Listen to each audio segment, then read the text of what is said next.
أعوذ بالله من الشيطان الرجيم. بسم الله الرحمن الرحيم.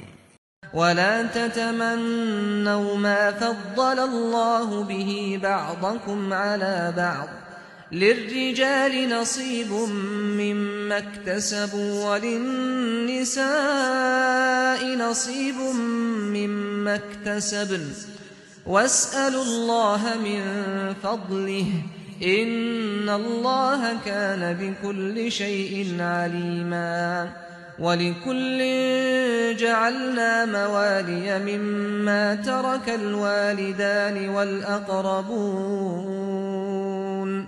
والذين عقدت أيمانكم فآتوهم نصيبهم إن الله كان على كل شيء شهيدا.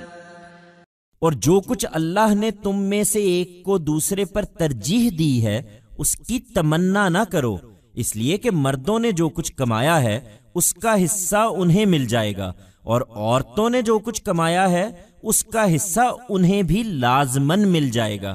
ایک دوسرے سے آگے بڑھنے کی تمنا ہو تو اس میدان میں آگے بڑھو، اور اس کے لیے اللہ سے اس کے فضل کا حصہ مانگو، یقیناً اللہ ہر چیز کا علم رکھتا ہے۔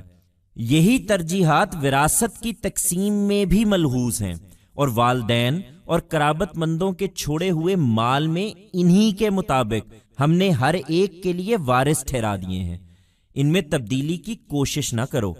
رہے وہ لوگ جن سے تمہارے عہد و پیمان ہوں تو ان کا حصہ انہیں دو، اس میں البتہ کسی حقدار کو نقصان پہنچانے کا کوئی ارادہ نہیں ہونا چاہیے، اس لیے کہ اللہ ہر چیز پر نگران ہے۔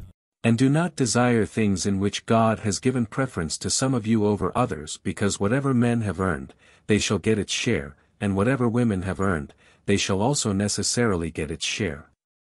If you desire to outdo one another, then this is the sphere to do it, and, for this, ask God of his bounty.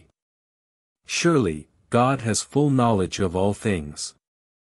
Precisely these preferences are kept in consideration in the distribution of inheritance as well, and in the wealth left by parents and relatives, we have appointed heirs for each, according to these preferences.